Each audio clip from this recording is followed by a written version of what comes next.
박정희 다카키 마사오 대일본 제국 일본 육군 사범학교 대일본 제국의 장교였어요. 혈서까지 쓰고 들어간 이런 사람을 추앙하고 신격화시키는 세력들이 있죠, 우리나라에. 그게 무슨 보수입니까? 이 사람은 해방 전에 일제 식민지 시절에 자발적으로 혈서를 써가면서 일본 육군 사관학교에 들어가겠다고 일본군 장교가 돼서 독립군들을 토벌하러 다닌 민족 반역자죠. 이런 사람이 살아남아서 대통령까지 오랫동안 헤쳐먹었다는 게 참 어이가 없습니다. 친일 끝판왕 이렇게 혈서를 썼던 기사도 있습니다. 엄청난 그 충성심을 막 자랑하면서 일제에 부역했던 사람이죠. 아우, 진짜 지도자를 잘못 만나서 우리가 고생하고 성장한 겁니다. 일제가 끝나고 이승만이 아니라 김구 대통령이 되고 군사 독재 정권이 아니고 민주적인 진정한 애국 보수 정권이 계속됐다면 우리나라의 국민소득은 7만 불, 8만 불대에 달했을 거라고 예측합니다. 호주에 계시는 조 박사님께서도 데이터 마이닝의 세계적인 석학이신데 우리나라의 IQ와 여러가지 데이터들을 적용해서 계산을 해보면 우리나라가 스위스급의 1인당 국민소득을 자랑하는 나라가 됐을 거라고 과학적인 결과가 나와있죠. 오히려 발전이 덜 된 겁니다. 이승만, 박정희, 전두환, 노태우 때문에. 그리고 이 박정희는 일제가 물러가고 공산주의자가 돼요. 남조선 노동당, 남노당의 군책입니다. 군책이 뭐냐면은 국방장관급이죠. 남노당의 국방장관급의 직책을 맡고 남조선, 남한을 공산주의화 시키려고 노력했던 인간이에요. 그래서 무기징역을 언도받았었습니다. 이런 사람을 보수의 아버지라고 부르고 참 어이가 없죠. 이런 사람이 대통령이 되다니. 근데 이런 박정희를 이낙연 씨가 전남지사 할 때 박정희 대통령 기념재단에서 부위원장으로 활약을 했어요. 1,800억을 투입한 박정희 탄생 100주년 기념사업 추진위원회의 부위원장이 이낙연 씨였습니다. 이낙연 씨는 박정희를 존경하는 사람이에요. 박정희가 업적 중에 하나로 자랑하고 있는 새마을운동이 있죠. 새마을운동 기념사업을 추진한 게 이낙연 씨입니다. 희한한 사람이죠. 이 새마을운동이요. 새벽 종에 울렸네 새아침이 밝았네. 이 노래 어렸을 때 저도 기억이 나긴 나는데 이게 우리나라를 현대화시킨 대단한 운동이라고 생각을 하시겠지만 이게 우리나라 경제 발전에 역할을 뭘 한 게 있을까요? 이 새마을운동이라는 것 자체가 공산주의식 경제개발이죠. 중앙에서 독재해가지고 그냥 시골에 있는 집들, 초가집들 그냥 시멘트 집으로 하고 그 성면 지붕 올려주고 이런 정도밖에 없어요. 공산주의자 출신이다 보니까 이 소련식 경제개발 정책을 굉장히 많이 따라했어요. 별 업적 아니다 라고 아시면 좋을 것 같습니다. 북한 천리마 운동 같은 겁니다. 박정희가 최대의 업적으로 지금까지 아직까지도 국민의힘의 정치인들을 포함해서 대구 경북 국민의힘 지지자들은 경제개발을 박정희가 없어서 못했다. 이게 엄청난 허구라는 것에 대해서 좀 설명을 해드려볼까 합니다. 1961년부터 65년까지 박정희의 공화당이 일본으로부터 받은 돈이 6,600만 달러. 그 당시 6,600만 달러면 현재 가치로 2조 1천억 원입니다. 이게 CIA에 공개된 공문인데 이 정권이 오랫동안 독재를 해왔기 때문에 간혹 가다가 뭐 잘한 것도 나오긴 하죠. 산림 녹화 사업. 그 정도라고 해야 될까? 일본으로부터 왜 이렇게 현재 가치로 2조 원이 넘는 돈을 받았을까요?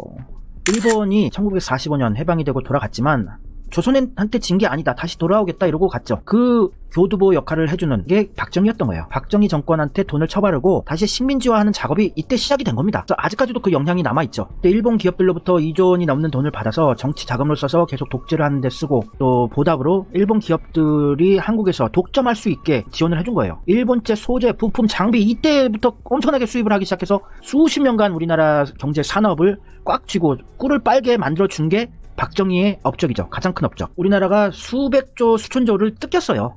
요때 박정희가 일본한테 이제 독점권을 다 줘가지고 일본 기업 6곳, 일본의 대기업이죠. 6곳이 박정희의 대선 자금을 지원을 했죠. 박정희의 공화당에 CIA가 발표한 거. 정치 자금으로 사용하고 일본 기업들한테 특혜를 주고 일본이 다시 조선을 식민지화 할 수 있는 기반을 마련해 준 거였어요. 이렇게 해서 일본이 경제적으로 다시 식민지화를 하기 시작했고 계속해서 한국의 정치인들, 교수들한테 또 언론인들한테 돈을 처발라서 다 친일화, 보수화 시킨 거예요. 가짜 보수화. 그래서 지금 엄청나게 한국 사회가 분열되어 있죠. 다 선동되어 있고 박정희 우리나라 망조에 들게 한 일본의 다시 식민지가 되게끔 시작을 한 사람입니다.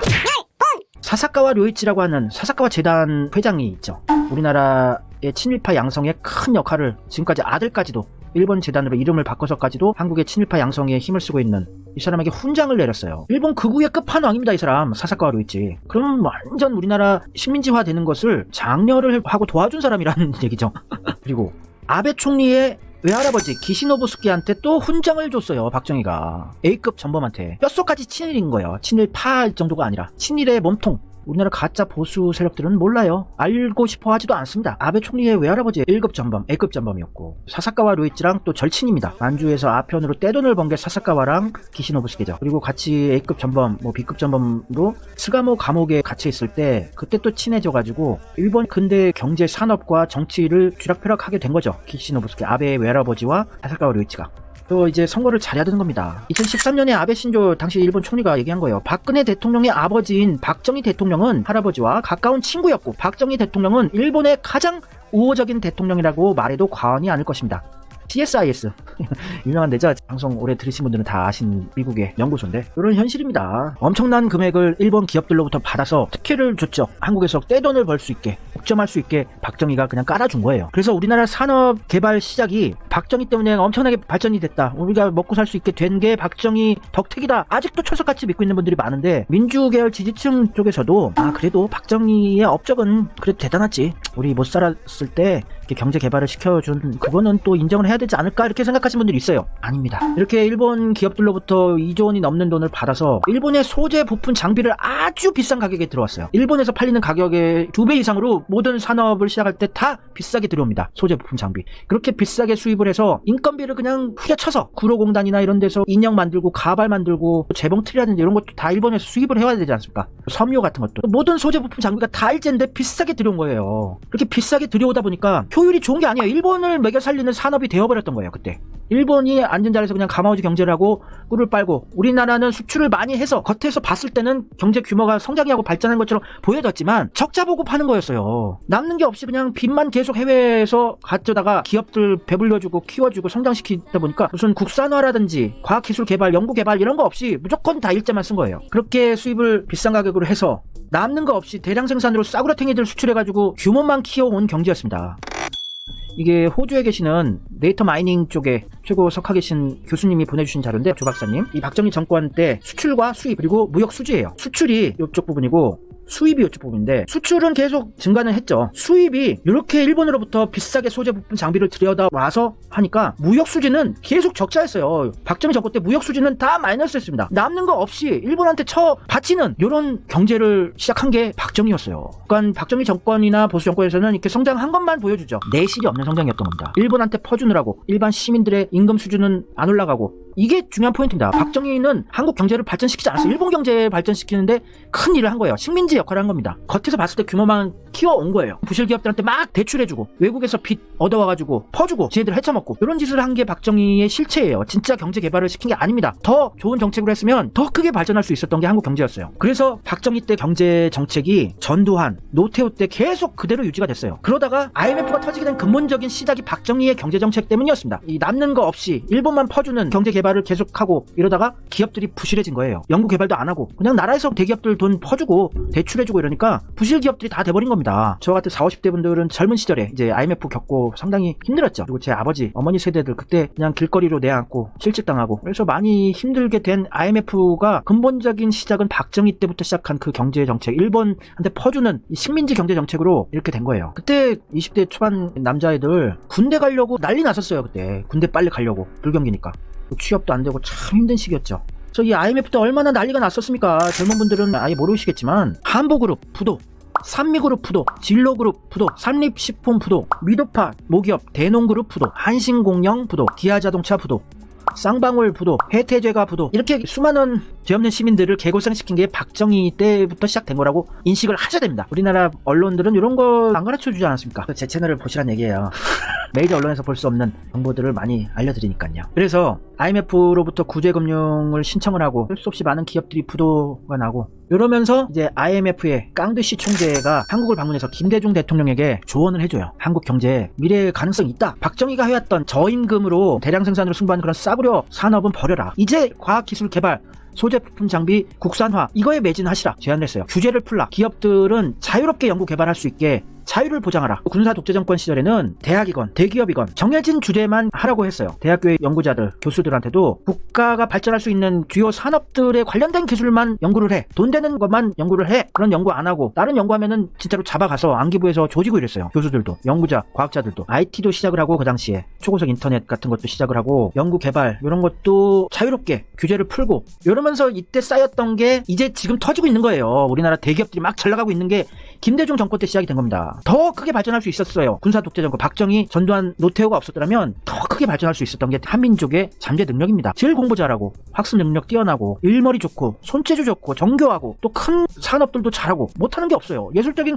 감각도 세계 최고고 끼도 있고 오히려 박정희, 전두환, 노태우 때문에 우리의 발전이 저하된 거예요. 또 김대중 대통령이 그때 제한을 풀고 자유롭게 연예계도 일본 문화도 다 개방을 하고 지원은 해주되 간섭을 안 한다. 이런 자세를 견지하기 시작하면서 그때부터 우리나라 연예 산업도 발전을 하기 시작한 거예요. 그 전까지 군사 독재 정권 시절에는 노래 가사까지 다 신경을 쓰고 TV에 대머리가 나오면은 그 사람 나오지 못하게 해. 이런 통제를 하면서 연예계가 발전을 못했었죠. 그 전까지도. 김대중 때 시작이 다 된 거예요. 그래서 우리나라 경제가 실제로 발전을 하기 시작한 게 김대중 정권 때였습니다. 그 전에는 암흑기였어요. 노래 가사 하나하나 다 검열하던 시절이 있었잖아요. 그래서 여러분들이 이제 깨어나셔야 됩니다. 진짜 진실이 무엇인지. 김대중 정권 때는 친일 청산을 하지 못했던 이유가 박정희한테 암살을 당할 뻔했어요. 김대중 대통령이. 대통령 되기 전에. 근데 일본에서 도와줘서 구사일승 한 적이 있습니다. 그래서 어쩔 수 없이 막 친일 적폐 청산을 하겠다는 거를 못했었어요. 근데 김영삼 때 이제 친일 청산을 시작이 좀 된 거죠. 그때 중앙청 폭파시키고.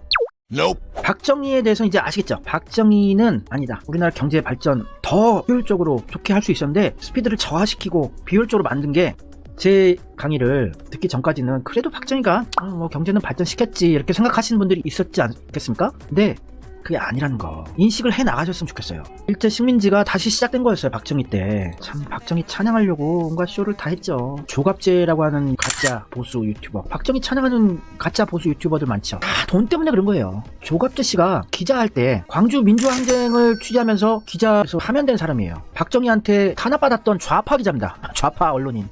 다 돈 때문에 박정희를 찬양하고 있는 거예요. 박정희 정권 때 광주 민주항쟁 취재로 박정희를 공격하던 사람이 지금 박정희 찬양하는 채널을 운영하고 있습니다. 돈으로 다 조금씩 변절을 해 나가는 거예요. 우리나라 민주 계열에 있는 기자들이건 정치인이건 다 또 돈 때문에 변절을 하는 겁니다. 현재도 계속되고 있는 상황이에요.